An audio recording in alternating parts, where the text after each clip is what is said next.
तो last class जो हमारी हुई थी उसमें हमने जितना भी थ्योरी वाला पार्ट था related to the domain and hosting वो सब हमने देख लिया था, ठीक है।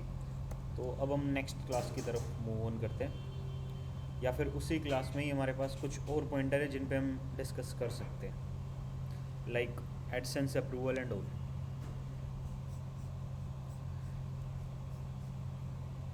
एसईओ एंड इट्स एल्गोरिदम ये हमने देख लिया था। फिर buy domain and hosting, buy domain and hosting में ये सारी चीज़ें हमने अप्रोक्सीमेटली कहीं ना कहीं देख ही ली थी। अब नीचे आती हैं कि अगर आपको अपनी वेबसाइट पे गूगल एडसेंस का अप्रूवल वगैरह लेना है तो वेबसाइट पे कौन कौन सी चीज़ें चाहिए होती हैं, वेबसाइट पे क्या क्या होनी चाहिए, ठीक है। तो ये सारी चीज़ें भाई, अब इस पे देखो कैसे हम लोग काम कर सकते हैं। यहाँ पे कुछ पॉइंटर्स लिखे हुए हैं कि अगर किसी वेबसाइट को आप मोनेटाइज कराना चाहते हो तो ये चीज़ें उसमें एटलीस्ट होनी चाहिए। टोटल नंबर ऑफ़ जो चीज़ें मेंशन हैं वो 11 हैं, जिसमें सबसे पहले हमारे पास आ रही है, सपोज़ मैंने वेबसाइट बनाई।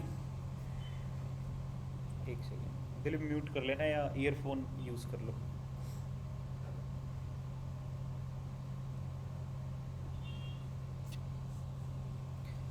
ठीक है। अब देखो, जैसे आप लोगों ने परफॉर्म डीजी पे देखा है कि यहाँ पे एडवर्टीज़मेंट वगैरह शो होती हैं। अब ये एडवर्टीज़मेंट लेने का प्रोसेस क्या होता है, गूगल की गाइडलाइंस क्या है, क्या हर कोई बंदा इसको ले सकता है या इसके लिए कुछ क्राइटेरिया है गूगल का जो हमें फॉलो करना पड़ेगा। After that we can only eligible for this Google AdSense, ठीक है। अब यहाँ पे ये चीज़ें हमारे पास मेंशन है। सबसे पहले क्या होना चाहिए, अगर आपकी वेबसाइट आप सबमिट कर रहे हो गूगल को एडसेंस अप्रूवल के लिए तो उस पर minimum number of blog post कितने होनी चाहिए। एटलीस्ट 10 ब्लॉग पोस्ट आपकी वेबसाइट पे होनी चाहिए जिनका minimum number of word count कितना होगा, 1500 टू 2000। इट मीन्स कि total number of words on whole website. Suppose मेरा एक ब्लॉग 1000 वर्ड का है, ठीक है, और मैं अपने 10 ब्लॉग डाल देता हूँ 1000 वर्ड के। इट मीन्स 10,000 वर्ड मेरी वेबसाइट पे अभी टोटल वर्ड काउंट है, ठीक है।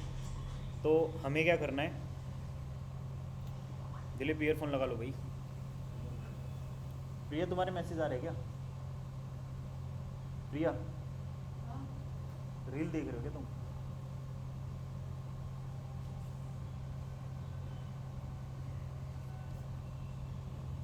ठीक है।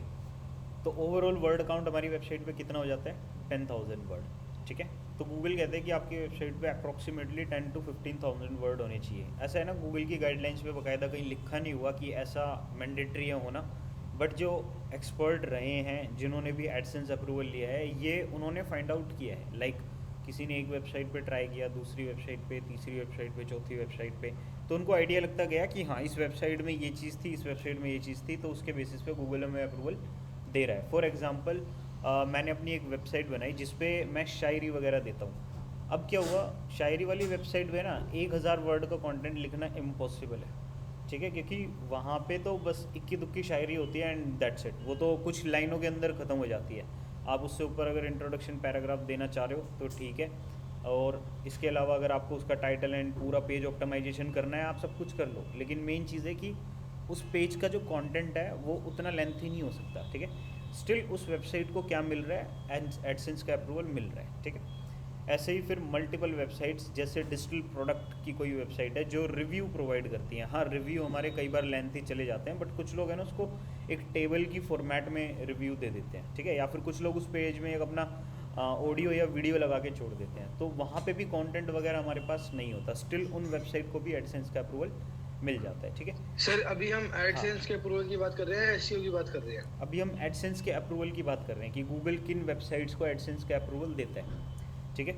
डोमेन होस्टिंग ये सब हमने लास्ट क्लास में देख लिया था, सो इसी क्लास में हमने एडसेंस का अप्रूवल भी रख दिया है। वो इसलिए क्योंकि ठीक है सर। इसको पहले रखने का ये रीज़न है, अगर हम वेबसाइट बनाते हैं, वेबसाइट बनाने के बाद वो क्राइटेरिया फॉलो करते हैं, ठीक है, तो एक हो सकता है कि दोबारा टाइम आपको देना पड़े कुछ चीज़ें क्रिएट करने के लिए, दोबारा से कुछ डिज़ाइन को लेके आपको करना पड़े, थीम आपको मे बी चेंज करनी पड़ जाए, ठीक है। तो वो चीज़ आपको ना करनी पड़े, इसलिए हम स्टार्टिंग से क्या कर रहे हैं, पहले से ही गूगल के एडसेंस का या फिर मोनेटाइज कराने का क्राइटेरिया एक बार देख लेते हैं, ठीक है। अब जब हम वेबसाइट बनाएंगे तो उस क्राइटेरिया के बेस पे ही वेबसाइट बनाएंगे, ठीक है। अब आपके ऊपर है, आप उससे एफिलिएट करना चाहते हो या मोनेटाइज करके एडसेंस से इनकम जनरेट करनी है। But in case of affiliate and AdSense, दोनों केसेस में हमारे पास वो कंडीशंस होनी चाहिए, ठीक है। अब एटलीस्ट ठीक है। आप अप्रूवल के लिए वेबसाइट पे जाओगे कब? गूगल की वेबसाइट पे एडसेंस अप्रूवल के लिए आप कब जाओगे? जब आपकी वेबसाइट पे एटलीस्ट जो टोटल वर्ड काउंट है पूरी वेबसाइट का, दैट विल बी 10,000 और 15,000 अप्रॉक्सीमेटली हो जाए। कुछ लोग कहते हैं कि हाँ थोड़ा ज़्यादा भी हो जाए तो चलता है, like 20,000 word count on whole website भी अगर है तो भी चल जाएगा, उसमें भी कोई प्रॉब्लम नहीं है, ठीक है। बट अगर आप कम वर्ड या कम कंटेंट के साथ गूगल पे खुद को एडसेंस के लिए अप्रूवल के लिए डालते हो तो है ना गूगल रिजेक्ट कर देता है, ठीक है। देखो गूगल है ना आपके एडसेंस को कम से कम 3 बार रिजेक्ट करता है, उसके बाद फिर वो देता ही नहीं है सेम अकाउंट से।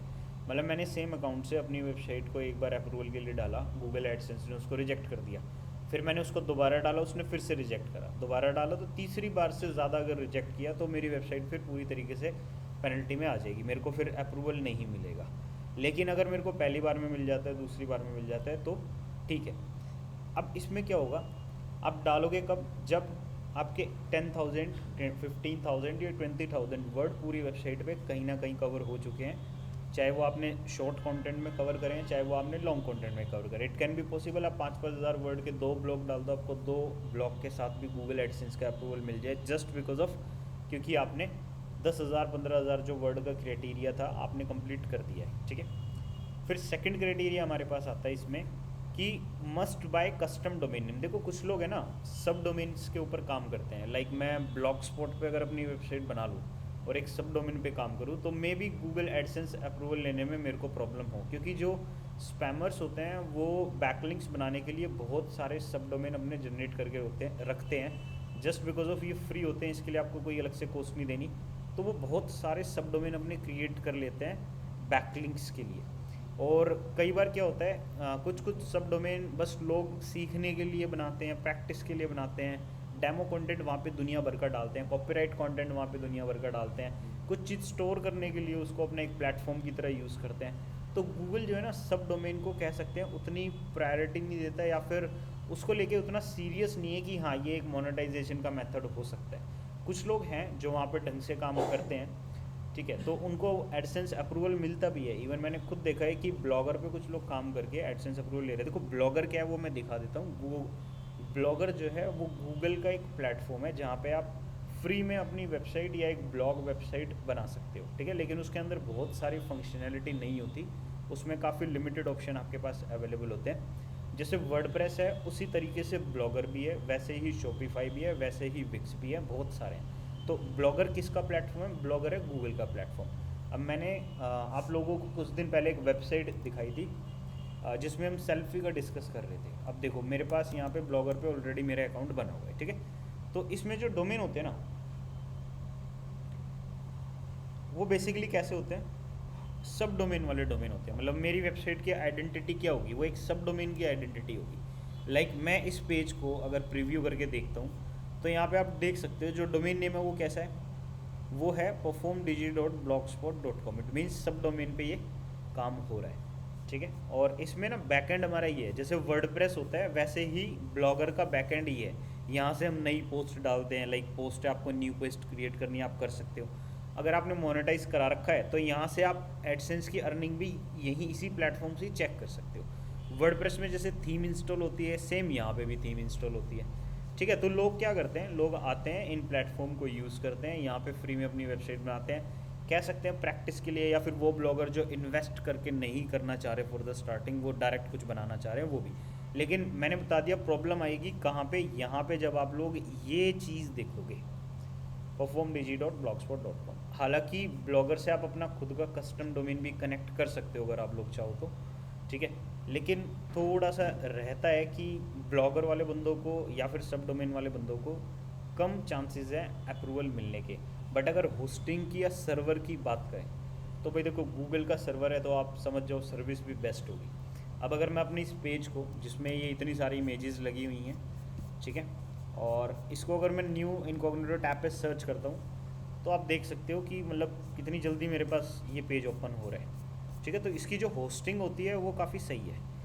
हालांकि वर्डप्रेस जैसा एक डैशबोर्ड या लेआउट नहीं मिलता, बस बट जस्ट सिमिलर सा स्टैट आपको देखने को मिल जाएगा। इवन एक और चीज़, जैसे गूगल एनालिटिक्स हम लोग कनेक्ट करते हैं तो इसमें ना इसका एनालिटिक्स इनबिल्ट है, यहीं पे ही आपको सब कुछ दिख जाएगा। अब क्या होगा कि आप इस पर वेबसाइट बनाओगे और छोड़ दोगे, आप इस पर फिर से एक और वेबसाइट बनाओगे और छोड़ दोगे। ऐसा हम लोग मोस्टली करते रहते हैं जब हम बैकलिंक्स क्रिएट करते हैं, क्योंकि बैकलिंक में ना एंकर टेक्स्ट पे लिंक चाहिए होता है। एंकर टेक्स्ट इट मीन्स जिस वर्ड के लिए मैं रैंक करना चाहता हूँ उस वर्ड पे लिंक मेरे को लगाना है। अब कोई दूसरी वेबसाइट का बंदा मेरे को इतनी जल्दी लिंक नहीं देता, तो मैं क्या करता हूँ, अपनी ब्लॉगर पे आके एक फ्री वेबसाइट बना के उस अपनी मर्जी का कंटेंट डालूंगा और अपनी मर्जी के टेक्स्ट पे एंकर टेक्स्ट, मतलब कह सकते हैं जहाँ से मैंने लिंक लिया वो साइट भी मेरी और ये साइट भी मेरी, तो दोनों तरफ से मेरा क्या हो रहा है, फ़ायदा हो रहा है। ठीक है, तो इसीलिए अब गूगल क्या करने लग गया कि जो सब डोमेन है ना उनको इतने भाव नहीं दे रहा। बहुत कम चांसेस होंगे कि आपकी वेबसाइट को सब डोमेन के साथ एडसेंस अप्रूवल मिल जाए। हाँ देखो, अगर आप काम कर रहे हो, सारे क्राइटेरिया फॉलो कर रहे हो तो आपकी वेबसाइट एलिजिबल है। बट अगर आपने बहुत कम कंटेंट डाला है, पहला कंटेंट डाला था 10 महीने पहले, आज फिर से कंटेंट डाला और अप्रूवल के लिए पहुंच गए, तो देखो रेगुलरिटी नहीं है, कंटेंट में दम नहीं है, वेबसाइट पे कंटेंट भी कम है। ठीक है, और कस्टम डोमेन आपने नहीं बाय किया, वो एक सब डोमेन पे काम कर रहे हो, तो ये सारी जो चीज़ें हैं ना, ये गूगल को लैक ऑफ क्वालिटी का एक कह सकते हैं कि फेस दिखा रही है कि यहाँ पे ना जो क्वालिटी है उसके साथ कॉम्प्रोमाइज़ हो रहा है। ठीक है, मतलब आप एक कस्टम डोमेन बाय नहीं कर सकते, इसलिए आप यहाँ पे आए हो एंड कंटेंट जो है आप बस इस वेबसाइट पे डाले जा रहे हो without any designing and all, क्योंकि इसमें ना बहुत लिमिटेड थीम्स होती हैं। अगर आप वर्डप्रेस की फ्री थीम देखोगे तो वर्डप्रेस में तो हज़ारों थीम्स है फ्री में अवेलेबल है, लेकिन यहाँ पे जो मैंने स्क्रॉल करके दिखाया था बस वो 15-20 थीम्स ही अवेलेबल है, उसके अलावा और कोई थीम है भी नहीं, आपको ढूंढनी पड़ेगी। और इसको मैनेज करने के लिए फिर थीम की कोई एडिटिंग की फाइल भी नहीं होती हमारे पास कि भाई जैसे वर्डप्रेस मतलब में सर आप अगर स्टेप हम बाय स्टेप कोई बना और लोगे। थीम लगाएंगे, हम्म, सर मतलब अगर हम कोई और थीम लगाएंगे तो एडसेंस थीम का अभी हमारे पास पॉइंट नहीं आया। जिनके मतलब जिनसे गिनती की कुछ थीम है जिनसे हमारी एडसेंस अप्रूव होता है ना। एडसेंस अप्रूवल देखो थीम के ऊपर डिपेंड नहीं करता, मेन चीज़ है कि ये सब डोमेन है। ठीक है, मतलब यहाँ पे फ्री में कोई भी वेबसाइट बना सकता है ये, और यहाँ पे काफ़ी लिमिटेड ऑप्शन अवेलेबल है। ठीक है, लाइक आपको नया फीचर चाहिए, आप वर्डप्रेस में प्लगइन लगा लोगे, यहाँ पे वो चीज़ हमारे पास नहीं है। आपको थीम हज़ारों मिल जाती है, यहाँ पे बहुत लिमिटेड थीम्स अवेलेबल हैं। आपको कुछ चेंज करना है हेडर में, फुटर में, मेन्यू में, तो आप वर्डप्रेस में बैकएंड में आराम से कस्टमाइजेशन में जाके, अपीयरेंस में जाके, पेज बिल्डर में जाके एडिट कर सकते हो। लेकिन ब्लॉगर में ऐसा नहीं है, ब्लॉगर में आपको सीधा थीम फाइल एडिटर में जाना पड़ेगा। इट मीन्स आपको कोड के साथ थोड़ी बहुत छेड़छाड़ करनी पड़ेगी, तब जाके आपकी वो चीज़ें होंगी। सर मतलब जैसे हम वर्डप्रेस से वेबसाइट बनाते हैं, हाँ ब्लॉगर एक और जगह है जहाँ से हम वेबसाइट बना सकते हैं। बिल्कुल। लेकिन वहाँ से सिर्फ ब्लॉग की वेबसाइट बनती है या कुछ और भी बन सकता है, ई कॉमर्स वगैरह? देखो, आप यहाँ पे आके कुछ भी बना सकते हो, लेकिन प्रॉब्लम ये है कि वो थीम और वो टेम्पलेट्स आपको नहीं मिलेंगे, सब कुछ कस्टम बनाना पड़ेगा। और सब कुछ कस्टम बनाने के लिए आपको फिर कोडिंग वगैरह ये सब आना चाहिए। ई कॉमर्स वेबसाइट ब्लॉगर पे कोई नहीं बनाता, क्योंकि ब्लॉगर जो है वो बना ही ब्लॉगिंग के लिए। ठीक है, उसका नाम ही ब्लॉगिंग है, मतलब ब्लॉगर ब्लॉगिंग के लिए ही है। गूगल ने वो दिया ही किस लिए हुआ है कि कोई भी बंदा जो ब्लॉग या कंटेंट राइटिंग में इंटरेस्टेड है वो अपना कंटेंट लिखना यहाँ से स्टार्ट कर सकता है एटलीस्ट। ठीक है, देखो अब तो ये बिल्कुल ही ख़त्म हो गया है, मतलब बहुत कम लोग ब्लॉगर पे वेबसाइट बना रहे हैं, बहुत कम लोगों की वीडियोस वगैरह भी आपको देखने को मिलेंगी यूट्यूब पे। ठीक है, लेकिन जब मैं अपने टाइम पे कर रहा था ना, तो उस टाइम पे ना लोग इन्वेस्ट नहीं करते थे डोमेन एंड होस्टिंग बाय करने के लिए, तो सारे लोग हैं ना ब्लॉगर पे वेबसाइट बनाते थे। इवन मैंने खुद भी एक बार ब्लॉगर पे वेबसाइट बनाई थी, बट मैंने तो देखो स्टार्टिंग में डोमेन होस्टिंग बाय कर लिया था, इस प्लेटफॉर्म का मुझे बाय करने के बाद पता चला था, तो मैंने एक्सपेरिमेंट के लिए इसको यूज़ करना जस्ट स्टार्ट कर दिया था। ठीक है, अब इसमें ज़्यादा कस्टमाइजेशन नहीं होती, ई कॉमर्स तो यहाँ से बनने से रही। इवन एक होता है ना कि मैं पेज ही डिज़ाइन कर लूँ एक स्टेप बाय स्टेप, इसमें वो भी नहीं है। ये सिर्फ कंटेंट शेयरिंग के लिए, जैसे परफॉर्म डीजी पे एक सिंपल कंटेंट है, साइड बार है, हेडर है, फुटर है, बीच में सारा रिटर्न कंटेंट है, वैसे ही होगा। अगर मैं यहाँ पे लक्की बेकरी, सूर्य सारे, निर्मल्य जैसी वेबसाइट बनाना चाहूँ, that is not possible. Possible है अगर आपको कोडिंग आती है तो, फिर वो आपको टेम्पलेट डालना पड़ेगा, वो टेम्पलेट पूरा चेंज करना पड़ेगा, बट स्टिल ई कॉमर्स के लिए जो फीचर्स हमें चाहिए होते हैं वो कॉमर्स वाले, इसमें वो नहीं है, ये वो कॉमर्स नहीं देता। सर अब जैसे एडसेंस हो गया, जिसकी हमने अपनी वेबसाइट पे एड्स लगानी है और उसके पैसे चाहिए, पैसे मिलेंगे हमें, वो हो गया एडसेंस। यस। तो सर ब्लॉगर और एडसेंस का क्या रिलेशन है? मतलब आप तो एडसेंस बता रहे थे, आप ब्लॉगर पे कैसे आएंगे? देखो क्या है, यहाँ पे हमारे पास जो ये पॉइंट था ना कि must buy custom domain name, ठीक है, और यहाँ पे फिर मैंने ब्लॉगर का एग्जाम्पल दिया हुआ है, तो मैं जस्ट आप लोगों को बता रहा हूँ कि ब्लॉगर क्या है और कस्टम डोमेन बाय हमें क्यों करना ज़रूरी है, ठीक है, क्योंकि सब डोमेन वाली जो लोग वेबसाइट बनाते हैं वो मोस्टली ब्लॉगर पे बनाते हैं, ठीक है। विक्स पे भी कुछ लोग बनाते हैं, इवन वर्डप्रेस खुद अपना एक फ्री प्लेटफॉर्म देता है, बट उसमें वर्डप्रेस जैसा बैकएंड नहीं होता, वो थोड़ा अलग होता है, ठीक है। आप वर्डप्रेस पे भी फ्री में वेबसाइट जाके बना सकते हो। एंड अगर मैं बात करूँ इसके अलावा ट्रिपल ओ वेब होस्ट करके है, वो भी अपना एक सब डोमेन की फ्री वेबसाइट बनाने का ऑप्शन देता है, ठीक है। तो ये बहुत सारे लोग हैं जो सब डोमेन पे फ्री वेबसाइट बनाने का एक ऑप्शन देते सर हैं। मतलब डोमेन पे तो बना ही रही है, ऊपर से सब डोमेन पे भी, एक सब डोमेन पे हम अलग से वेबसाइट बना सकते हैं। डोमेन आपका नहीं है ना वो। इसमें क्या होता है, जैसे परफॉर्म डीजी है, परफॉर्म डीजी पे हम जितने मर्जी सब डोमेन बना सकते हैं, ठीक है। अब सपोज आप मेरे पास आए, आप कहते हो कि आपको मेरी वेबसाइट पे काम करना है, तो मैं आपके नाम का एक सब डोमेन बना के आपको दे दूंगा। तो ये जो Blogger, triple O web host, even Wix भी, या फिर wordpress.org जो वाला कॉन्सेप्ट है, ये सारे लोग क्या कहते हैं, आप फ्री में आके इनकी वेबसाइट पे एक और अपनी वेबसाइट क्रिएट कर सकते हो जो कि सब डोमेन होगा। अब वहाँ पे अच्छा, आपका मतलब आपका जैसे, पूरा डोमेन नेम नहीं होता, वो बस सब डोमेन होता है, इन्हीं की वेबसाइट का नाम रहता है, प्रमोशन किसका हो रहा है एट द एंड, इन्हीं का हो रहा है। हाँ मतलब जैसे कोई भी ब्लॉग आता है तो उसके हाँ लास्ट में लिखा था .blogger.com या जो हाँ, भी वेबसाइट। प्रमोट तो इसी का हो रहा है। अच्छा ठीक है, तो वो कितने भी सब डोमेन बना सकता है, ऐसे कोई लिमिट जितने नहीं मर्जी, है? कोई लिमिट नहीं है।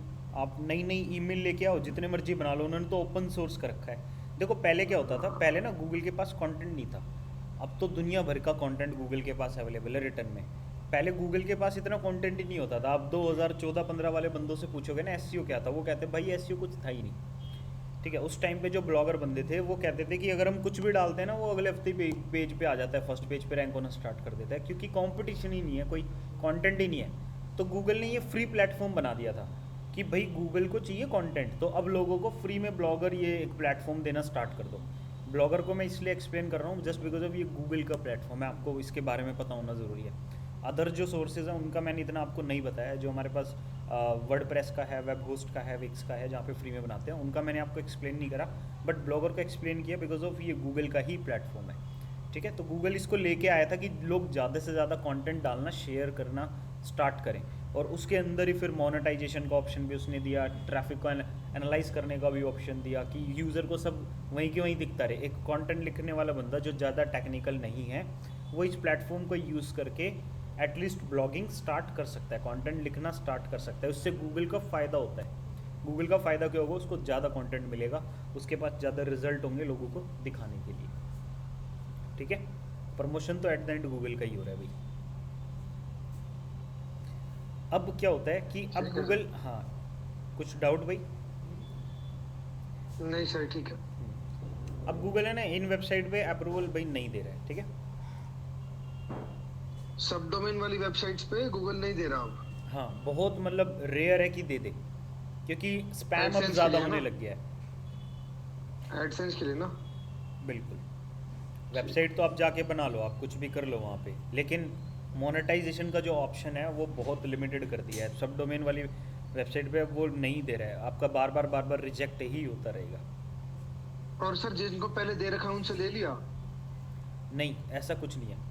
उसने ये नहीं करा कि एडसेंस देना ही बंद कर दिया है, नहीं। उसने मतलब रिस्ट्रिक्शन बहुत ज़्यादा लगा दिए हैं कि भाई बिल्कुल लिमिटेड कर दिया उस चीज़ को, ठीक है। मिलता है सब डोमेन ठीक है। वाले को भी, लेकिन एक कहते हैं ना कि कंडीशंस बहुत सारी लगा के उसको कॉम्प्लिकेटेड कर दिया है प्रोसेस को, जो स्टेप्स थे लेने के, कि आपने अप्रूवल डाला, मिल गया पहली बार में ही। अब भाई ऐसा नहीं हो रहा भाई, आपको 2 बार डालना पड़ रहा है, 3 बार, कई बार मिल ही नहीं रहा है, ये हो रहा है। तो जो दूसरे बंदे जो ब्लॉगर यूज़ कर रहे थे और अपनी नई नई वेबसाइट बनाते जा रहे थे, तो वो कह रहे थे कि हम 2017-18 में अप्रूवल डालते थे, हमें मिल रहा था, लेकिन वहीं 23-24 में तो अप्रूवल दे ही नहीं रहा है गूगल। नहीं पता कितनी गाइडलाइंस अपडेट कर दी, और गूगल गाइडलाइंस अपडेट करता है, किसी को बताता है नहीं कि वो क्या लेके आया है, क्या अपडेट करा है। तो अब उनके लिए चैलेंजेस बढ़ गए, तो उन्होंने फिर ये एक पॉइंट दे दिया कि अगर आपको एडसेंस अप्रूवल के लिए अपनी वेबसाइट को सबमिट करना है, you should have your custom domain name. It means कि मैं अगर अपनी वेबसाइट बनाना चाहता हूँ तो परफॉर्म डीजी का कोई सब डोमेन नहीं, मेरे पास मेरा performdigi.com कस्टम डोमेन होना ज़रूरी है, ठीक है, तब जाके मैं अप्रूवल ले पाऊँगा अच्छे से। अप्रूवल तो सब पे भी सर मिल ये जाएगा, लेकिन चांसेस बिल्कुल कह सकते हैं 20% चांसेस हैं कि मिले। हाँ, ये वो blogger.com भी गूगल के अंडर आ गया ना, पहले तो blogger.com अलग था, तब ओके था सिस्टम। अब उसने blogger.com गूगल ने ले लिया, तो गूगल तो फिर ही आड़ा टेढ़ा, वो कुछ नहीं, भी वो करता है। ब्लॉगर जो है वो गूगल का ही है, आप ये लगा के चलो, ठीक है, अच्छा, पहले पहले स्टार्टिंग से गूगल का ही है वो। यही लगा के चलो ठीक भाई, बहुत पहले से है, ठीक है। ठीक। मैंने बताया ना, गूगल इस प्लेटफॉर्म को लाया ही किस लिए, वो लाया ही इसलिए कि लोग उस पर कंटेंट डालना स्टार्ट करें। 2009 10 14 15 यहाँ पे कंटेंट बहुत कम था गूगल के पास, उसको बढ़ाने के लिए गूगल ये लेके आया, ठीक है। ठीक है। अब क्या है थर्ड पॉइंट, देखो भाई, थर्ड पॉइंट है मेन्यू और प्रॉपर नेविगेशन ऑन साइट। अब आप जैसे वेबसाइट का मेन्यू बना रहे हो, अब मेन्यू में जितनी भी कैटेगरीज हैं वो सारी कहीं ना कहीं आपकी मेंशन होनी चाहिए। मतलब मेन्यू आपको इस तरीके से बनाना है कि कोई पेज मिस आउट ना हो। मिस आउट कैसे, जैसे वेबसाइट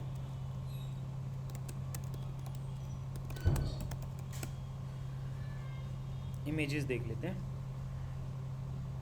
ठीक है। अब ये देखो भाई, ये हमारे पास क्या है ना, ये वेबसाइट का एक कह सकते हैं कि वेबसाइट का मेन्यू है, ठीक है। कि हमारे जो होम पेज है उसमें हमने मेन्यू के अंदर 3 चीज़ें दे दी, ठीक है, और उन 3 के अंदर भी 3 चीज़ें दे दी। जैसे ड्रॉप डाउन्स वगैरह हमारे पास होते हैं, लाइक परफॉर्म डीजी में गया, अब यहाँ पे ग्रामर है, ग्रामर के अंडर ये सारी चीज़ आ रही है। ये क्या हो गया, ये मेन्यू नेविगेशन हो गई। राइटिंग स्किल्स के अंदर ये चीज़ें, इंग्लिश राइटिंग के अंदर फिर ये चीज़ें आएंगी, ठीक है। फिर क्लासेस के अंदर ऐसे जाके ऐसे आएंगी। तो ये क्या है, ये प्रॉपर नेविगेशन है। अब इसमें क्या होता है, मान लो मैंने वेबसाइट पे 20 कैटेगरी बना रखी है, 20 में से 17 कैटेगरी को मैंने मेन्यू में फीचर कर दिया है, ड्रॉप डाउन में सब बता दिया, ये इस कैटेगरी, ये उसके अंदर आएगी, ये उसके अंदर आएगी। लेकिन जो 3 कैटेगरी 4 कैटेगरी बच गई मेरे पास, अब उन कैटेगरीज को मैंने कहीं पे भी मेंशन नहीं करा। तो इट मीन्स जो स्ट्रक्चर है मेरी वेबसाइट का वो इम्प्रॉपर है, उसमें कुछ प्रॉब्लम्स है। मैंने कुछ कैटेगरीज एक्स्ट्रा बना दी हैं जो कि ज़्यादा यूज़ में नहीं हो रही और ना मैं उनको शो करना चाह रहा हूँ, ठीक है। तो गूगल है ना ऐसी वेबसाइट्स पे भी थोड़ा सा ध्यान देता है कि इन वेबसाइट्स को भी अप्रूवल नहीं देना जिनका स्ट्रक्चर जो है वो सही नहीं है। इवन उन्होंने जो चीज़ें बना रखी है वो खुद उसको प्रेजेंट नहीं कर पा रहे। लाइक अगर हम इंग्लिश की वेबसाइट बना रहे हैं, अब इंग्लिश की वेबसाइट में अगर ग्रामर के अंडर में मैं राइटिंग स्किल डाल दूंगा तो उसकी कोई सेंस नहीं बन रही, ठीक है। क्यों, क्योंकि राइटिंग स्किल क्या है एक अलग पार्ट है, ग्रामर क्या है एक अलग पार्ट है। तो मेन्यू नेविगेशन जो है वो आपकी क्या होनी चाहिए, प्रॉपर होनी ज़रूरी है। जैसे निर्माल्या, अगर की निर्माल्या वेबसाइट की बात करें तो धूप स्टिक की एक अलग कैटेगरी होगी, उसके सारे ड्रॉप डाउन अलग होंगे, और इंसेंस स्टिक की कैटेगरी अलग होगी, उसके अलग होंगे। इवन हवन कप की भी क्या होगी, अलग होगी। तो ये हमने नेविगेशन किया हुआ है प्रॉपर उनकी कैटेगरीज एंड सब कैटेगरीज के साथ। मेन्यू उल्टा टेढ़ा नहीं होना चाहिए, जस्ट बिकॉज ऑफ गूगल को पता है कि कौन सी कैटेगरी की क्या सब कैटेगरी होगी, क्योंकि उसके पास जो डाटा है वो कहीं ज़्यादा है, थ्योरी का, बुक्स का, पुराने आपके जो कॉम्पिटिटर चलते आ रहे हैं उनका, आपने जो डाला है वो। तो उन सारे डाटा को कंपेयर करने के बाद वो अंदाज़ा लगा सकता है कि वो चीज़ सही है या नहीं है, ठीक है। जैसे अगर हम बात करें कि कोई कह दे टेंसेस कितने टाइप्स के होते हैं, ठीक है, तो अब इसका जो आंसर होगा वो गूगल को पहले से पता होगा कि हाँ मेरे पास जो टेंसेस है वो 12 टाइप्स के टेंसेस है, ठीक है।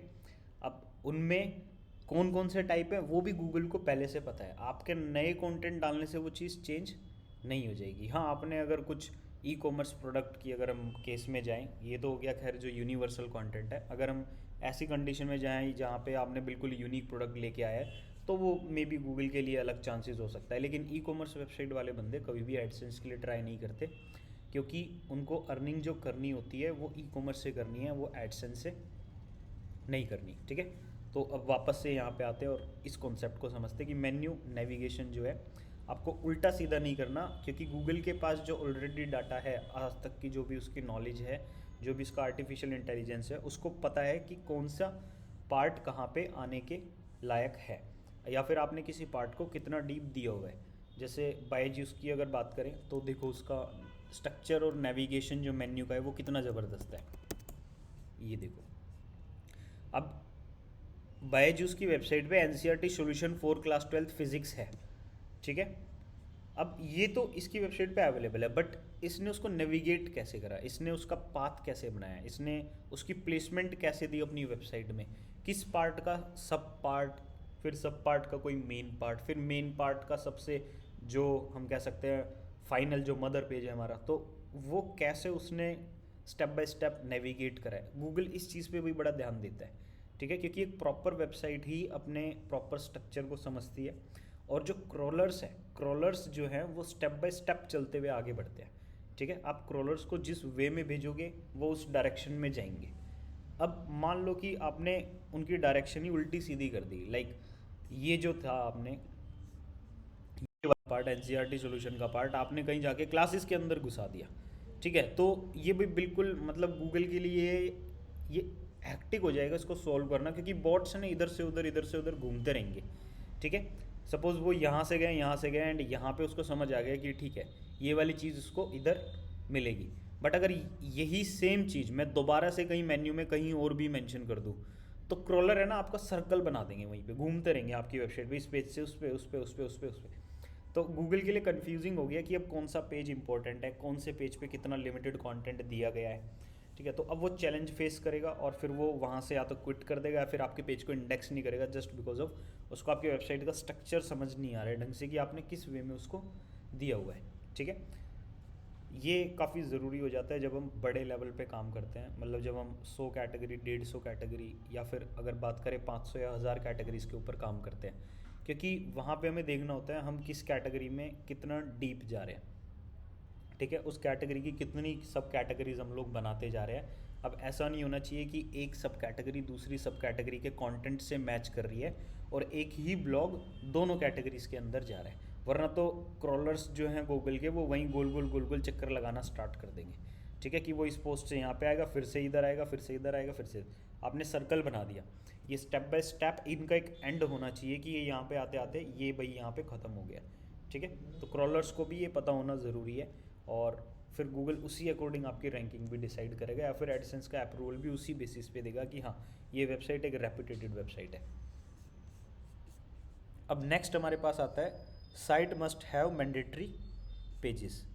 अब आप देखो, अगर मैं बात करूं कि आपको कहीं पे एडमिशन लेना है, ठीक है, या फिर आप स्कूल में जा रहे हो, कॉलेज में जा रहे हो, इंस्टीट्यूट पे जा रहे हो, तो आपकी ना कुछ बेसिक क्वालिफिकेशन पूछी जाती है, ठीक है, या फिर आपसे कुछ जर्नल क्वेश्चन किए जाते हैं कहीं पे भी एडमिशन लेने से पहले कि भाई आपका नाम क्या है, ठीक है, और आपकी एज क्या है, ठीक है, आपने अभी तक क्या क्या कर लिया है, अभी आप 12th पास आउट कर लिया, ग्रेजुएशन में हो, ठीक है, आपने पोस्ट ग्रेजुएशन कर ली है, इससे पहले आपने कहीं जॉब की है, कोई एक्सपीरियंस है, इस फील्ड में इंटरेस्ट कैसे आया। तो मतलब ये ऐसी चीज़ें होती हैं जो जहाँ पे भी आप जाओगे ना ये सारी चीज़ें आपसे पूछी जाती हैं, ठीक है। एंड फिर अगर आप एडमिशन लेते हो तो फिर आती है डॉक्यूमेंटेशन की बारी, लाइक आपका आप आधार कार्ड अपना दे दो और फोटो दे दो एंड आपका रजिस्ट्रेशन हो जाएगा, ठीक है। फिर आपको एक आई कार्ड दे दिया जाएगा वहाँ से। तो ऐसे स्टेप बाय स्टेप चीज़ें चलती हैं। अब गूगल में ये चीज़ कैसे काम कर रही है, गूगल क्या कहता है किसी भी वेबसाइट की आइडेंटिटी के लिए गूगल कहता है कि उसकी वेबसाइट पे कुछ पेजेस होना ज़रूरी है कि वो इंटरनेट पे क्यों है, उसकी क्या टर्म्स एंड कंडीशन है, उसकी पॉलिसीज़ क्या हैं, क्या कुछ लोगों के लिए डिस्क्लेमर उसको देना है या नहीं देना, और उसका खुद का अबाउट अस पेज और उसका कॉन्टैक्ट अस पेज। तो ये ना गूगल के कुछ मैंडेटरी पेजेस होते हैं जो हर वेबसाइट पे होना ज़रूरी है। इसका रीज़न ये है कि एक वेबसाइट की प्रॉपर आइडेंटिटी और पॉलिसीज़ के बिहाफ पे ही वेबसाइट का पता लगाया जाएगा कि वो यूज़र्स का फ़ायदा कर रही है या नुकसान कर रही है, ठीक है। अब मान लो वेबसाइट पे कुछ इस टाइप की कुकीज़ लगी हुई हैं जो यूज़र का डाटा फैच कर रही हैं और उसके डाटा को फिर सेल कर रही हैं। लाइक आप उसकी वेबसाइट पे आ रहे हो, आपकी जो ईमेल थी वो वहाँ से उसने फैच कर ली एंड फिर किसी को डाटा सेलर कंपनी को उसने सेल कर दिया और फिर वो आगे उसको आपको कहीं ना कहीं यूज़ करते हैं टू टारगेटिंग एड्स, ठीक है।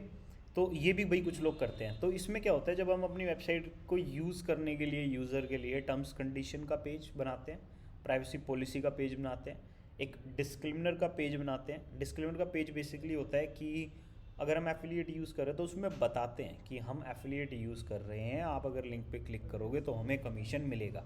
बेसिकली डिस्क्लेमर ये चीज़ें होती हैं, ठीक है। फिर हम बनाते हैं अपना कॉन्टैक्ट अस का पेज कि अगर किसी को भी कोई प्रॉब्लम है तो वो आप लोगों को पता है क्योंकि आप लोग बनाते हो कॉन्टैक्ट अस का पेज। अबाउट अस का पेज बनाएंगे कि भाई हम किस लिए हैं, क्यों हैं, ठीक है। कुछ लोग भाई बनाते हैं आवर मिशन, आवर कमिटमेंट और पता नहीं क्या क्या। अब वो बना ले, लेकिन गूगल के according about us, contact us ये सबसे मेन है। इनके अलावा प्राइवेसी पॉलिसी, टर्म्स कंडीशन, डिस्क्रिमिनर, ये पेजेस हमारे पास आ जाते हैं for the blogging website. E commerce के केस में ये चीज़ें तो हमारे पास देखो रहेंगी ही रहेंगी। इसके अलावा शिपिंग पॉलिसी और रिफंड पॉलिसी, ये दो पेजेस मैंडेटरी हो जाते हैं अगर हम ई कॉमर्स के केस में जाते हैं तो, ठीक है। ये गूगल कहता है कि आपकी वेबसाइट पे ये पेजेस होना ज़रूरी है। इवन इन चीज़ों से रैंकिंग भी इम्प्रूव होती है। गूगल को समझ आता है कि आपकी वेबसाइट किस तरीके से लोगों के डाटा को यूज़ कर रही है, लोग आपकी वेबसाइट पे जो विजिट कर रहे हैं, आप उनको क्या ऑफ़र कर रहे हो और किसी वैल्यू में ऑफ़र कर रहे हो या विदाउट एनी वैल्यू ऑफ़र कर रहे हो, लाइक आप उनसे कोई चार्ज वगैरह नहीं ले रहे हो। वो सारी चीज़ें गूगल को आपके इन्हीं पेजेस पे जो कंटेंट लिखा होता है, जो लीगल टर्म्स होती हैं या फिर कैसा होना चाहिए, वो सारी चीज़ें मेंशन होती हैं। तो उसके दम पे रैंकिंग भी आपकी इम्प्रूव करता है, ठीक है। अगर किसी ई कॉमर्स वेबसाइट में शिपिंग पॉलिसी, रिफंड पॉलिसी नहीं है, उसकी रैंकिंग आप देखना कि उसकी रैंकिंग लेने में कितनी प्रॉब्लम आपको हो जाएगी। प्रोडक्ट का अगर पेज बना रखा है और प्रोडक्ट में रिव्यू का ऑप्शन नहीं है तो भी गूगल ई कॉमर्स प्रोडक्ट की रैंकिंग को नीचे रखता है। ब्लॉगिंग वेबसाइट आपने बनाई, ब्लॉग में कमेंट का सेक्शन नहीं है तो भी गूगल आपकी रैंकिंग को नीचे रखता है। तो ये कुछ बेसिक चीज़ें हैं जो गूगल आपकी वेबसाइट में देखता है, ठीक है। एंड फिर जो मैंडेटरी पेजेस बताए वो आपकी वेबसाइट पे होने चाहिए। मतलब आप कहीं पे भी जा रहे हो, आपके पास आपका आधार कार्ड होना चाहिए, ठीक है। आधार कार्ड में आपकी चीज़ें लिखी होती है, एड्रेस लिखा होता है, आप क्या हो, कौन हो, सब कुछ लिखा होता है। वैसे ही हमारी वेबसाइट के भी 5 पेजेस होना ज़रूरी हैं, about us, contact us, privacy policy, terms condition and disclaimer. वहीं अगर ई कॉमर्स होगी तो शिपिंग एंड रिफंड पॉलिसी भी हमारे पास 2 एक्स्ट्रा चीज़ें ऐड होना जाती हैं। और रैंकिंग पॉइंट ऑफ व्यू से अगर देखें, ब्लॉगिंग वेबसाइट में ब्लॉग के अंदर कमेंट का सेक्शन, ई कॉमर्स वेबसाइट में प्रोडक्ट के अंदर रिव्यू का सेक्शन, ये दोनों चीज़ें भी होना भाई ज़रूरी है, ठीक है। फिर हमारे पास क्या होता है, जो मैंडेटरी पेजेस हैं जो गूगल कहता है ये होने चाहिए, वो हम सारे क्रिएट कर लेते हैं। तो गूगल एडसेंस अप्रूवल मिलने में कोई भी प्रॉब्लम नहीं होती, ठीक है। क्योंकि मोनेटाइज हम करा रहे हैं तो पहले गूगल देखना ज़रूर चाहेगा कि ये वेबसाइट पे एक्चुअल में दे क्या रहा है, और वो जब उन सर्विसेज को अपनी टर्म्स एंड पॉलिसीज से मैच कर लेता है, ठीक है, कि भाई ये दे रहा है, मेरी पॉलिसी ये है, दोनों को कंपेयर करा, बात बन गई, तो आपको आगे वेरीफाई करके पास ऑन करा देगा और आपका जो वेबसाइट है उस पर ऐड दिखना स्टार्ट हो जाएंगे, ठीक है। अब देखो भाई नेक्स्ट क्या है हमारे पास, comment section enable on site. ये मैं आपको ऑलरेडी बता चुका हूँ कि ब्लॉग के अंदर कमेंट का सेक्शन होना ज़रूरी है कि लोग आपसे कोऑर्डिनेट कर सके, और गूगल ये चीज़ देखता है। अगर आपने कमेंट का सेक्शन नहीं दे रखा वेबसाइट पे, इट मीन्स कि यूज़र की क्वेरी अधूरी रह जाएगी, और गूगल ऐसा नहीं चाहेगा। गूगल आपकी वेबसाइट को डाउन रखेगा if your website don't have any comment section. Next हमारे पास आ रहा है must have mobile responsive website. Simple सी चीज़ है, वेबसाइट आपकी मोबाइल रिस्पॉन्सिव होनी चाहिए। उसमें कोई प्रॉब्लम हुई तो भी आपकी रैंकिंग डाउन जाने के चांसेस हैं, क्योंकि गूगल का एक अपडेट आया था मोबाइल फर्स्ट इंडेक्स। इसका मतलब है अगर आपने कोई यूआरएल गूगल पे पब्लिश करा तो वो पहले डेस्कटॉप पे दिखाई देगा इंडेक्स होके, या फिर मोबाइल पे दिखाई देगा इंडेक्स होके। तो मोबाइल फर्स्ट इंडेक्स का मतलब था कि पहले मोबाइल पे दिखाई देगा, डेस्कटॉप पे बाद में दिखाई देगा। हमने जब उस दिन सर्च करके देखा था तो मोबाइल में अलग रिजल्ट थे, डेस्कटॉप पे अलग रिजल्ट थे, इनकॉग्निटो पे अलग रिजल्ट थे, और दूसरी मेल आईडी पे भी कहीं ना कहीं थोड़े बहुत अलग रिजल्ट दिखाई दे रहे थे, ठीक है। तो ये बेसिकली एक कॉन्सेप्ट है जिस पे आपको काम करना पड़ेगा। Structure Meta data must be implemented. Structure data क्या होता है? स्ट्रक्चर डाटा एक हम कह सकते हैं जो गूगल के क्रॉलर या बोट्स होते हैं उनको समझाने के लिए एक कोड लिखा जाता है, और उस कोड को दिखाया नहीं जाता कहीं पे भी, वो बैकएंड में ही रहता है, जिसको सिर्फ और सिर्फ क्रॉलर ही पढ़ सकते हैं, कोई नॉर्मल ह्यूमन नहीं पढ़ सकता। अगर मैं आपको स्ट्रक्चर डाटा का एग्जांपल दिखाऊं कि ये कैसे काम करता है, तो स्ट्रक्चर डाटा देखो हमें मिलेगा कहाँ से, हम इसको अपनी वेबसाइट पे इम्प्लीमेंट करते हैं, और ये स्ट्रक्चर डाटा है क्या, ठीक है।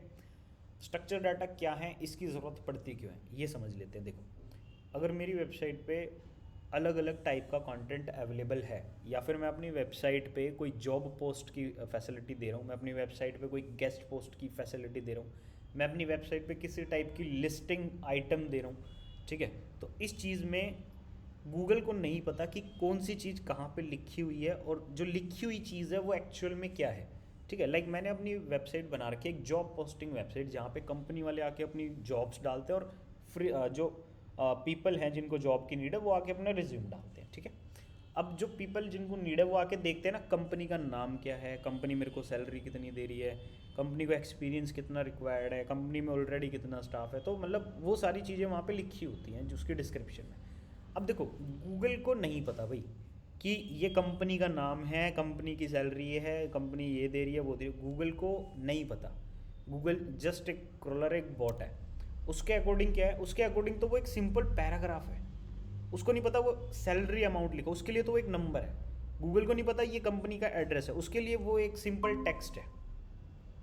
ठीक है, तो ये चैलेंजेस होते हैं कि भाई जो बॉट्स हैं उनको नहीं पता कि एक्चुअल में जो लिखी हुई चीज़ है वो है क्या। ठीक है, तो स्ट्रक्चर डाटा का रोल यहाँ पे आता है कि जो हमने प्रोवाइड किया हुआ है, लाइक अगर मैं एक वेबसाइट पे जाता हूँ, जैसे मैंने लिख दिया भाई SEO जॉब्स इन दिल्ली। ठीक है, अब क्रॉलर के लिए इस वेबसाइट पे जो आपको दिखाई दे रहा है वो क्या है, ये सारा पैराग्राफ है। क्रॉलर को नहीं पता कि भाई क्या चीज़ है, क्रॉलर को ये लग रहा है कि ये सब कंटेंट पैराग्राफ लिखा हुआ है, दैट्स इट। लेकिन यहाँ पे स्कीमा का जब रोल हम इनपुट कर देते हैं तो अब वो समझ सकता है कि यहाँ पे जो देखी जा रही है वो लोकेशन क्या है। देखो, यहाँ से उसको समझ आएगा जॉब का टाइटल क्या है, यहाँ से उसको समझ आएगा कि कंपनी का नेम क्या है, यहाँ से समझ आएगा एक्सपीरियंस कितना रिक्वायर्ड है। ये टेक्स्ट लिखा हुआ है इसलिए समझ नहीं आएगा, ये समझ आएगा बिकॉज ऑफ स्कीमा, जो कि बैकएंड पे एक कोड लगा होता है। बैकएंड पे एक कोड लगा होता है, स्कीमा एक कोड है। ठीक है, अब ये जो स्कीमा है ये ह्यूमन व्यू में आपका कभी भी दिखाई नहीं देगा, ये बैकएंड पे होता है। अब दिखा देता हूँ कि बैकएंड पे कैसा होता है। इंस्पेक्ट या फिर आप पेज सोर्स पे जाओगे तो आप इसको देख सकते हो। ठीक है, जैसे ये एक हमारी जॉब पोस्ट है, ये नोएडा में है, ये भी नोएडा में है, ये दिल्ली NCR में। चलो इसको देख लेते हैं। मुझे इसके सोर्स पेज पे जाना है, basically view page source, and मेरे को सर्च करना है स्कीमा। तो यहाँ पे बेसिकली यहाँ पे शो नहीं हुआ, बट मैं आपको एक अलग से वेबसाइट दिखा देता हूँ। आपको गूगल पे सर्च करना है टेक्निकल SEO, भाई विदाउट स्पेस आपको सर्च करना है, वरना तो कुछ और ही आ जाएगा, क्योंकि वो दूसरी ब्लॉग वेबसाइट वहाँ पे आ जाती है। टेक्निकल SEO सर्च करने के बाद यहाँ पे SEO टूल्स के अंदर जाना है, SEO टूल्स। SEO टूल में जाने के बाद आपको स्क्रॉल डाउन करके नीचे आ जाना है, क्योंकि देखो इस वेबसाइट पे ना आपको बहुत सारे SEO टूल मिल जाते हैं, अलग अलग चीज़ें क्रिएट करने का, अलग अलग चीज़ें टेस्ट करने का। बेसिकली SEO की एक वेबसाइट है टेक्निकल SEO की। अब मैं इसमें नीचे लास्ट में आता हूँ, लास्ट में मेरे पास ऑप्शन है स्कीमा जनरेटर का। ठीक है, अब स्कीमा जनरेटर पे मैं गया। ठीक है, अब देखो स्कीमा क्या है। स्कीमा देखो इस तरीके से हम सेलेक्ट करेंगे कि मुझे किसके लिए जॉब पोस्टिंग के लिए काम करना है। तो देखो अब यहाँ पे क्या आ रहा है, जॉब का टाइटल। इस वेबसाइट पे देखो जॉब का टाइटल क्या है, SEO एग्जीक्यूटिव। ठीक है, तो यहाँ पे मैंने क्या डाल दिया भाई, मैंने डाल दिया मेरी जॉब का टाइटल है SEO एग्जीक्यूटिव। अब ये पूछ रहा है आइडेंटिफायर, आइडेंटिफायर में मैंने ये डाल दिया एग्ली टेकिज्म। अब ये मैंने उठा के यहाँ पे डाल दिया। अब ये पूछ रहा है जॉब के डिस्क्रिप्शन आप लिख दो कि भाई क्या कैसी रिक्वायरमेंट है। अब यहाँ पे जॉब के डिस्क्रिप्शन के लिए मुझे इस पर जाना पड़ेगा, मेरे को क्लिक करना पड़ेगा। तो क्लिक करने के बाद ये मेरी क्या होगी भाई, जॉब की डिस्क्रिप्शन होगी। ठीक है, ये मैंने यहाँ पे डाल दी। अब नेक्स्ट चीज़ ये मेरे से पूछ रहा है कंपनी नेम क्या है, कंपनी की वेबसाइट का URL क्या है, कंपनी का लोगो क्या है, और ना जाने कितने ऑप्शन है कि स्ट्रीट एड्रेस क्या है। ठीक है, इवन जिप कोड क्या रहेगा, कंट्री कौन सी है, करेंसी कौन सी होगी जिसमें आप पे आउट करोगे, स्किल्स और क्वालिफिकेशन आपको क्या रिक्वायरमेंट है। अब ये सारी चीज़ें जब आप फिल कर देते हो, after filling all this detail, ये आपको साइड में ना ऐसे कोड देता है, ये आपको दिख रहा है ये वाला कोड। ठीक है, तो ये जो कोड है ना, ये बेसिकली क्या है, स्कीमा। यहाँ पे आप देख सकते हो स्क्रिप्ट टाइप। स्कीमा क्या है, एक जावा स्क्रिप्ट की तरह एक स्क्रिप्ट है। ठीक है, हम कह सकते हैं ये एक स्क्रिप्ट ही है जो क्रॉलर्स को या फिर बोट्स को समझने में हेल्प करता है कि एक्चुअल में क्या है। देखो बोट्स के लिए ना, अगर आप सिंपल कंटेंट डाल देते हो, उसके लिए एक नॉर्मल कंटेंट है, उसको नहीं पता कि ये जॉब का टाइटल है या क्या है, उसको ये पता है नॉर्मल कंटेंट है। आपका कहीं पे नाम लिखा हुआ है, बोट को नहीं पता आपका नाम लिखा हुआ है, उसके लिए तो बस एक वर्ड है, ठीक है। तो सर अगर हम ये नहीं डालेंगे तो हम क्रॉलर हमारी वेबसाइट को ढंग से नहीं पढ़ पाएंगे, तो वो इंडेक्सिंग में नहीं आएगी फिर। यस, उसको या तो वो इंडेक्स नहीं करेंगे, या फिर दूसरा रीज़न हो सकता है कि वो आपकी वेबसाइट को अच्छे से ना समझ के आपके कंटेंट की क्वालिटी पुअर मान के रैंकिंग डाउन कर दे, ठीक है ना। भाई आपने एक जॉब बना के डाल दी, ठीक है, या फिर आपने कुछ और बना के डाला, बट वो नहीं पता उसको क्या है।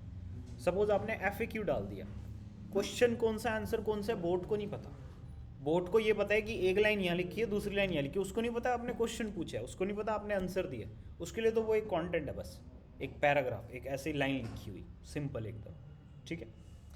अब देखो इस स्क्रिप्ट का जब आप यूज़ करोगे तो स्क्रिप्ट में ना देखो ऐसे लिखा होता है कि टाइप क्या है, जॉब पोस्टिंग है, डिस्क्रिप्शन क्या है। तो जो क्रॉलर्स हैं वो इस चीज़ को समझते हैं, क्रॉलर उस चीज़ को नहीं समझते, क्रॉलर इस चीज़ को समझते हैं। और अब मैं क्या करूँगा, अगर मेरे को जॉब डालनी है तो मैं पहले यहाँ पे पूरा ये रेडी कर लूँगा इस साइड में, और फिर उसका कोड ऑटोमेटिकली साइड में मेरे को मिल जाता है। देखो जो डेवलपर होते हैं, डेवलपर इस चीज़ पे काम करते हैं। जिन डेवलपर को नॉलेज है स्कीमा की, वो अपना खुद का कोड लिख लेते हैं पूरा का पूरा और फिर उसको बनाते हैं। लेकिन जिन डेवलपर्स को नॉलेज नहीं होती, उसको हम ये वेबसाइट बताते हैं कि भैया आप यहाँ पे जाओ, इस वेबसाइट पे ऐसे ऐसे करो, और यहाँ साइड से कोड आएगा, उसको उठा के वेबसाइट के बैकएंड में डाल देना। अब देखो सर ये अगर तो मुझे आपने जॉब का बता दिया। हाँ, अब इसमें किसी और बहुत सारे वेबसाइट का मुझे बनाना हो स्कीमा का, तो वो कैसे बनेगा? वो सारी चीज़ है ना आपको यहाँ पे मिलेगी। देखो स्कीमा वेबसाइट पे अब ये किस किस चीज़ का है, देखो यहाँ पे हमारे पास इस ड्रॉप डाउन में ही मेन्यू में ऑप्शन अवेलेबल है।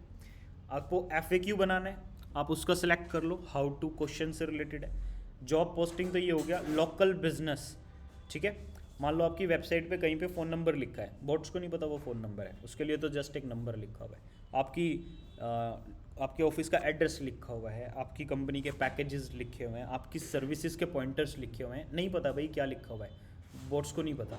तो आप यहाँ से आके अपने लोकल लिस्टिंग का भी एक वो बना सकते हो। लोकल लिस्टिंग की सारी चीज़ें यहाँ पे डाल दो, साइड में स्कीमा आ जाएगा, उठा के अपने कॉन्टैक्ट्स पेज में जाके ये स्कीमा लगा देना, ताकि गूगल को समझ आ जाए कि एग्जैक्टली आप वो क्या दे रहे हो।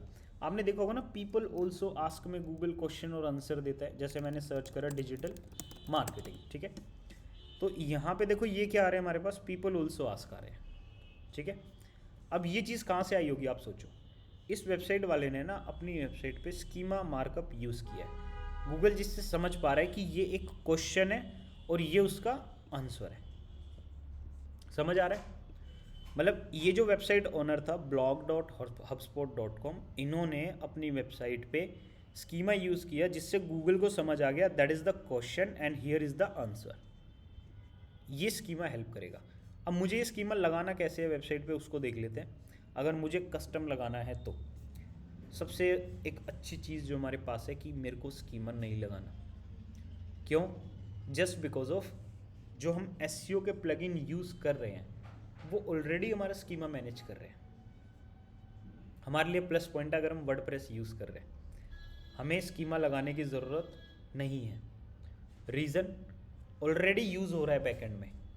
हमारी वेबसाइट में जैसे हम योस्ट डालते हैं, रैंकमेट डालते हैं, या फिर ऑल इन वन SEO जो वर्डप्रेस का ही प्लगइन है, ठीक है, वर्डप्रेस का खुद का प्लगइन है all in one SEO। Yoast and Rank Math जो है वो डिफरेंट कंपनी है अपनी।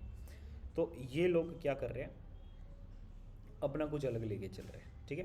मतलब आपने इंस्टॉल करा, आपके robot.txt ये बना देते हैं, साइड मैप ये बना देते हैं, पूरी वेबसाइट के स्कीमा ये मैनेज कर लेते हैं, आपकी पोस्ट जो है पूरी पोस्ट में स्कीमा मैनेज कर लेते हैं। हाँ, सम टाइम्स क्या होता है, अगर हम कुछ अदर इन्फॉर्मेशन देते हैं जिसका स्कीमा वो ऑटोमेटिकली जनरेट नहीं कर रहे, उस केस में हमें वो स्कीमा यहाँ जनरेट करके फिर वेबसाइट पे कॉपी एंड पेस्ट करना पड़ता है, ठीक है। अब वो कॉपी पेस्ट कैसे होगा, बस कुछ नहीं है, आप यहाँ पे आओ, इन्फॉर्मेशन लो और डालो।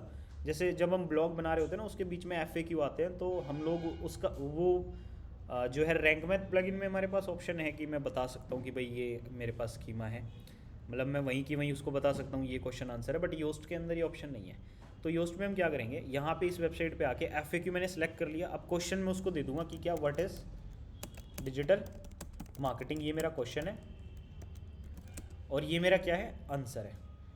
यहाँ पे मैंने ये मैंने आंसर कर दिया, ठीक है। अब ये कोड मेरे को लेना है और वेबसाइट के उस पेज के हेडर में लगा देना है। देखो भाई थोड़ा सा टेक्निकल जाएंगी चीज़ें। अब ये पेज के हेडर का मतलब यहाँ पे क्या होगा, वेबसाइट के हेडर की बात नहीं हो रही है, बात हो रही है पेज के हेडर की या फिर पेज की बॉडी सेक्शन के अंदर, ठीक है। या तो पेज का हेडर, उस पर्टिकुलर पेज का हेडर जिस पे आप लगाओगे, पूरी वेबसाइट का हेडर नहीं। सर एक तो WP बेकरी होता है जिसमें हम एलिमेंट्स वगैरह लगाते हैं, तो ये उस वाले में तो जगह ही नहीं होती कि बॉडी बॉडी में कहीं भी डालने की। नहीं। जो दूसरा एक क्लासिक एडिटर या जो भी वो दूसरा वाला पार्ट होता है वहां पे लगाना है। अब देखो WP बेकरी में भी आप उसकी हेल्प से भी लगा सकते हो और इवन क्लासिक से भी लगा सकते हो। और इसके अलावा हमारे पास जो थर्ड पार्टी प्लगइन्स है, जैसे HFCM एक प्लगइन है, हेडर फुटर कोड मैनेजर, उस प्लगइन की हेल्प से भी ये कोड वेबसाइट पे लगाया जा सकता है, ठीक है। अब देखो ये कैसे लगेंगे, इस चीज़ को समझते हैं। अब मैं यहाँ से बैकएंड पे जा रहा हूँ, स्क्रीन विजिबल है भाई, मैंने टैब चेंज कर दिया पूरा। अब देखो ये मैं यहाँ पे आ गया, ठीक है, और इस वेबसाइट के डैशबोर्ड पे चले गए। यहाँ से मैंने कुछ भी ऐड पोस्ट कर दिया, ऑल पोस्ट, ऐड न्यू, ठीक है। और फिर यहाँ से मैंने क्या करा, वो स्कीमा में इधर लगा सकता हूँ, ठीक है। अब यहाँ प्लस पे आप गए और यहाँ पे लिख दिया स्क्रिप्ट।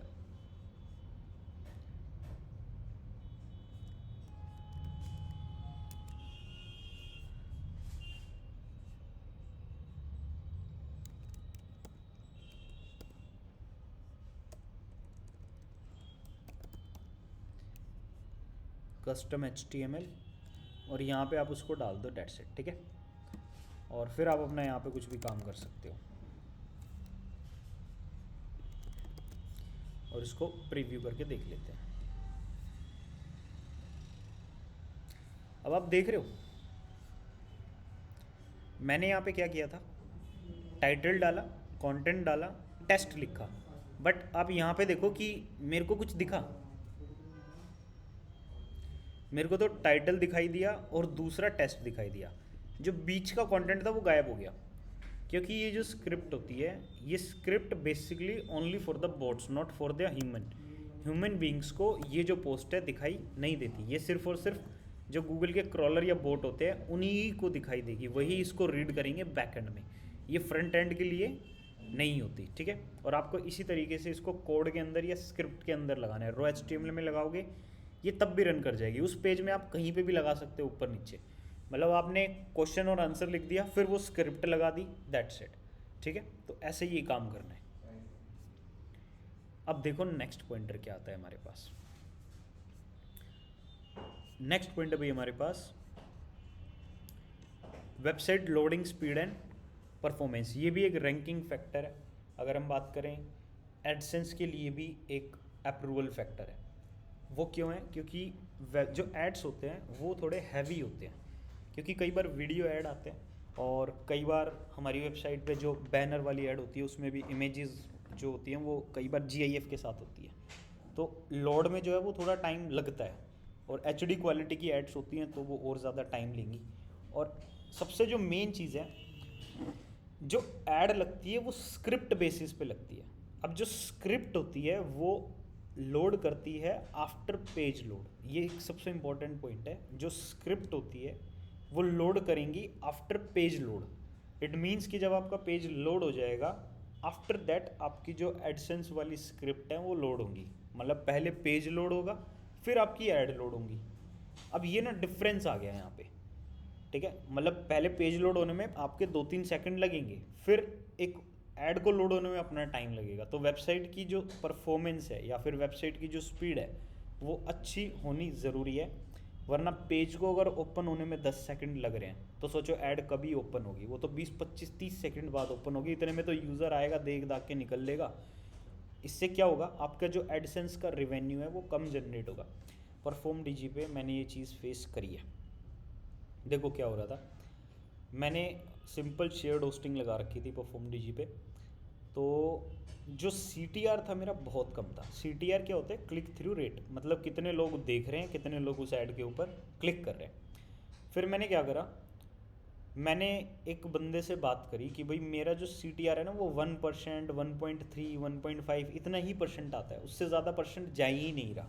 देखो एडसेंस में CTR कहाँ पे होता है वो मैं दिखा देता हूँ। देखो ये एडसेंस है, और एडसेंस में ना देखो ये क्या है, ये CTR है, पेज का CTR। अब ये 1.61 है, जो लास्ट 28 डेज और इसका देखें तो 1.34। देख रहे हो आप कितना कम CTR, ये ख्याल है कि अभी भी कम ही है क्योंकि मैंने बीच में हटाई हुई थी। तो 1.5% का CTR है। अब ये जो CTR है कुछ लोगों के ना बहुत बढ़िया होता है, सर सीटीआर की फुल क्या होती है? Click through rate. मान लो 10 लोगों ने देखा, एक बंदे ने क्लिक करा, तो 10% ये निकल के आ गया कि 10% आपका CTR है। 100 लोगों ने देखा, एक बंदे ने क्लिक करा, 1% आपका CTR है। ठीक है, मतलब एक परसेंटेज है कि कितने लोग देख रहे हैं, अच्छा कितने मतलब लोग ये क्लिक कर रहे हैं। इम्प्रेशन और वो वाला चीज हो गया जो उसमें होता था। बिल्कुल। हाँ, इवन सोशल ये मीडिया गूगल पे। एड्स में भी आपके में आएगा। ठीक है, CTR क्लिक थ्रू रेट, कितनों ने देखा और कितनों ने क्लिक करा, ये दो चीज़ ऐसे काम करेंगी। ठीक है, अब देखो इसमें भाई क्या होगा कि मेरी वेबसाइट का CTR पहले 1 से भी कम जा रहा था, ठीक है, या फिर 1.12, 1.3, मतलब ऐसे बहुत कम रह रहा था। अब तो जैसे 1.5 और 2 भी जाता है, इवन 2.5-3 भी गया था बीच में एक बार जब एग्ज़ाम एंड ऑल आते हैं, बट 1 से भी नीचे जाता था समटाइम्स। फिर मैंने एक बंदे से बात करी, यूट्यूब से ही मैंने उसको निकाला, एंड उसकी जो 20-25 वेबसाइट लाइक वो चला रहा था, ब्लॉगिंग का ही बंदा था। तो मैंने कहा कि भाई मेरा जो CTR है वो मतलब बहुत कम रहता है, 1 भी नहीं आ रहा ढंग से, आपका 3-3, 5-5% CTR रहता है, तो भाई क्या करें। तो उसने मेरे से कहा कि होस्टिंग कहाँ से है, उसने सबसे पहले ही यही कहा, होस्टिंग कहाँ से। मैंने कहा होस्टिंगर शेड। कह रहा होस्टिंग बदलो। कह रहा यूज़र आपकी वेबसाइट पे आ रहे हैं, जा रहे हैं, ऐड आपकी लोड ही नहीं हो पा रही है, तब तक ऐड को लोड होने में ही 20-25 सेकंड लग रहे हैं। रीज़न, पहले पेज लोड हो रहा है, फिर ऐड लोड हो रही है।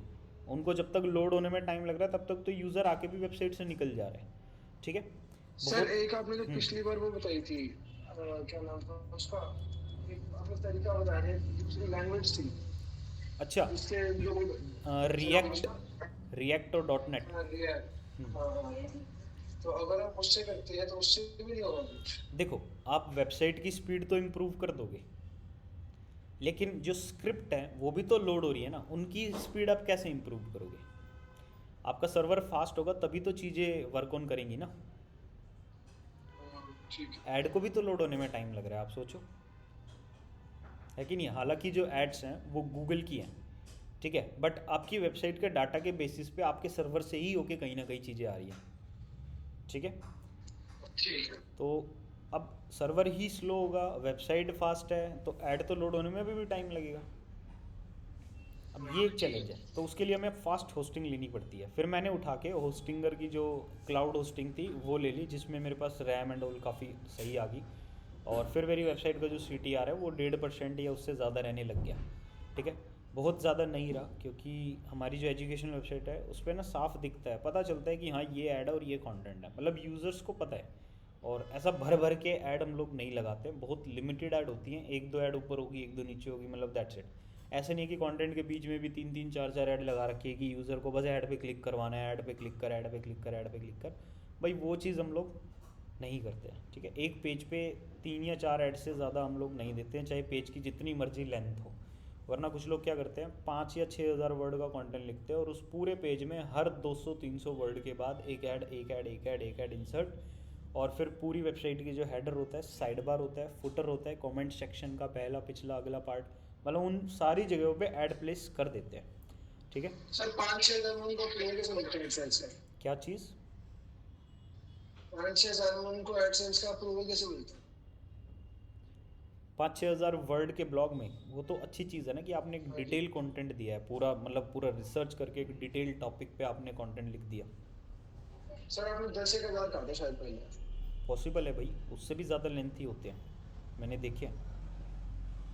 इवन नहीं तो कोई विकीपीडिया का मिनिमम आप इसका कंटेंट कोई देखोगे तो नॉर्मल है, 2.5-5 हज़ार तो नॉर्मल है विकीपीडिया पे, आप किसी कोई टॉपिक पे जाते हो। मिनिमम वो नहीं है इसमें मिनिमम कुछ नहीं है, कि कंटेंट इतने की वर्ड लेंथ जो मर्जी हो सकती है, आपके ऊपर है आप उसको कितना एक्सप्लेन कर रहे हो, कितना डिटेल में जा रहे हो, आपको यूज़र्स को वो पसंद आ रहा है नहीं आ रहा है। ठीक है, कुछ ही है? अब देखो तो ये जो वेबसाइट की लोड स्पीड है ये फिर होस्टिंग सर्वर से इम्प्रूव की जा सकती है। दूसरा है ना भाई, इसमें और भी ऑप्शंस होते हैं हमारे पास इसको इम्प्रूव करने के लिए। जो और अदर ऑप्शन है वो कुछ ऐसे काम करते हैं कि आपने ना वेबसाइट का एरिया फाइंड कर लिया, सबसे ज़्यादा लोग कहाँ आके क्लिक करें, उसी प्लेस पे ऐड लगा दी। कुछ ऐसे भी किया जा सकता है। एक सेकंड देना, मैं कॉल ले लूँ। हेलो, हाँ भाई, ठीक है। कैश पकड़ा खाना पड़ेगा, मैं ही जाऊँगा। कोई ना, 2-3 पड़े हैं कार्ड, उनमें तो देख लूँगा।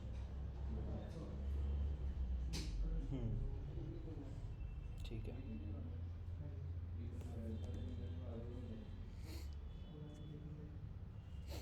ठीक है, ओके।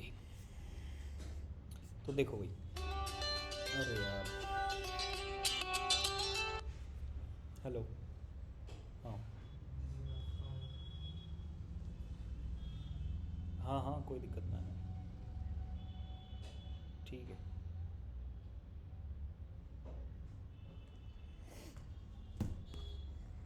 हाँ भाई, अब देखो, मतलब एड्स को भी प्लेस करने के लिए थोड़ी टेक्निक लगानी पड़ती है, ठीक है। जैसे सबसे जो पहला पार्ट है हेडर वाला, ठीक है। यूज़र जब पेज पे आएगा तो कोई भी यूज़र हुआ जो वेबसाइट खोल रहा है उसको हेडर पार्ट तो दिखेगा ही दिखेगा, तो क्यों ना एक ऐड वहीं पे लगा दी जाए कि स्क्रॉल करते टाइम भी क्या पता क्लिक हो ही जाए, ठीक है। या फिर सबसे पहले वही पार्ट आ रहा है तो वो पार्ट सबसे पहले लोड हो जाएगा, क्योंकि अपने स्पीड ऑप्टिमाइजेशन के प्लगइन लगा रखे हैं, वो पहले उस पार्ट को लोड करते हैं जो विजिबल है। तो ऐड भी लोड हो गया और वेबसाइट भी लोड हो गई, तो क्लिक के चांसेस अब वहाँ पे बढ़ जाते हैं, क्योंकि वो सबसे ऊपर है तो अंगूठा वहीं टिकता है सबसे पहले, ठीक है। फिर स्क्रॉल करते करते मान लो आपने कोई बटन दिया कुछ डाउनलोड करने के लिए, कुछ लोड मोर करने के लिए, या किसी दूसरे पेज पे जाने के लिए। उस बटन के ऊपर और नीचे कहीं पे भी, या तो ऊपर या नीचे आप ऐड लगा दो, क्योंकि जब उस बटन पे